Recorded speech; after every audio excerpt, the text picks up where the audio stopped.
Bonjour à tous et bienvenue dans cette analyse BTC du vendredi 12 mars 2021. Cette semaine, Bitcoin est vraiment en forme. Il a touché les deux targets que nous avions prévus. La première autour des 56 000 $ qui correspondent à la cassure de ce W. On allait chercher du coup les 56 000 ici. Et la seconde à 58 000 qui correspondait tout simplement à la cassure de ce triangle et qui nous a emmené du coup aux 58 000 $. Donc c'était ma target depuis très longtemps, depuis qu'on a cassé ce triangle ici. J'avais annoncé qu'il y avait 75% de chances de casser vers le haut parce que c'est un falling wedge. Donc les falling wedge sont des triangles qui cassent dans la majorité du temps, dans 75% des cas, vers le haut. Et en plus de ça, j'avais dit que tous les indicateurs étaient réunis pour cette hausse. Bravo à tous ceux qui ont pris ce joli trade. Si on regarde la hausse qu'il y a eu depuis la cassure, on va se situer à peu près par ici, et qu'on regarde le haut à 58 000, ça fait du 25% en plus sur votre capital, bravo. Alors maintenant, quelle est la suite pour BTC? C'est une question extrêmement difficile à laquelle je vais tenter de répondre, car pour l'instant BTC n'a pas passé son ATH ici à 58 000 $. Tant qu'il ne casse pas son range par le haut ici, je ne peux pas dire s'il va monter ou descendre avec certitude. Je suis un spectateur comme vous, tout simplement parce que moi j'attends des signaux, j'attends des confirmations pour dire oui, on a cassé ce range par le haut, on va aller plus haut, voici ma target, ou non, on a été rejeté en haut de ce range et voici ma target à la baisse. Voilà, je ne peux pas vous dire encore avec certitude ce qui va se passer, mais pour moi, ce qui est sûr, c'est qu'il est toujours dans ce range rectangulaire, et donc en cas de rejet, on aura très certainement un retour au 0,5 de Fibonacci, le milieu du range, autour des 52 000 $. Ces précédentes résistances sont devenues maintenant un support très solide, avec 1, 2, 3, 4 sommets. Et le marché adore retourner sur ce style de support. Je ne peux pas dire à 100% qu'on va y retourner, mais on a une divergence baissière sur le RSI. Donc si j'affiche le RSI, on peut voir ici, je vais tracer la courbe, ça va être plus clair, qu'on a une divergence baissière. Ici ça monte, et ici ça descend. Donc c'est une configuration qui montre que normalement il y a de grandes probabilités que le prix va descendre, va corriger.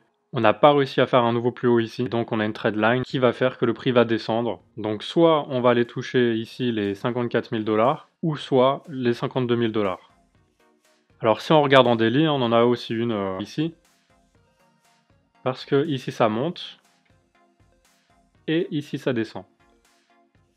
Et ça c'est encore une fois une configuration baissière. En plus, la Tenkan et la Kijun sont à plat. Donc on a un plat ici à 52 000 pour la Tenkan et un plat à 50 000 pour la Kijun. Ok, donc maintenant je vais supprimer cette divergence pour que ça soit un peu plus visible. Et le RSI. Et je vais regarder le ruban MA. Tout simplement pour voir qu'on est très éloigné de la moyenne exponentielle 21. Et un rebond justement sur cette moyenne, je pense que ça reviendrait à dire qu'on va rebondir sur les 52 000. Donc vous voyez, il y a quand même pas mal d'indicateurs qui montrent un possible retour aux 52 000 $.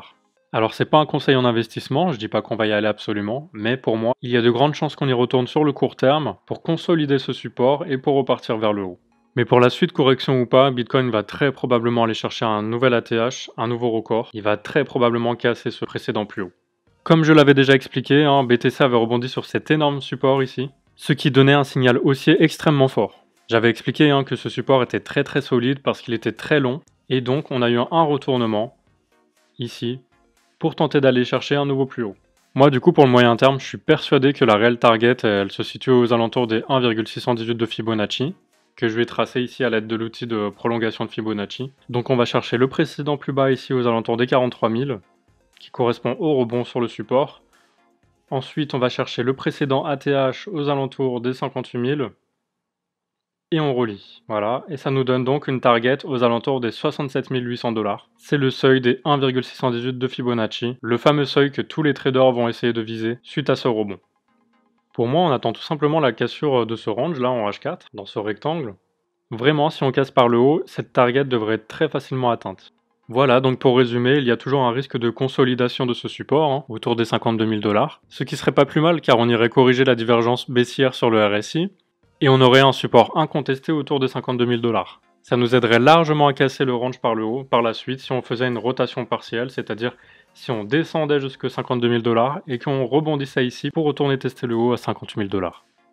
En cas de cassure à la hausse, ma target elle est 1,618 de Fibonacci à 67 900 $. Et en cas de baisse, bien sûr, on va viser le bas du range aux alentours des 43 000 $. Pour moi, on se dirige certainement vers une consolidation aux 52 000 $ avant de rebondir et de casser un nouveau plus haut historique. Dans tous les cas, je vous invite à rester connecté et à suivre mon Twitter pour avoir les signaux en temps réel. En attendant, je vous souhaite une excellente journée et je vous dis à très vite pour une nouvelle vidéo.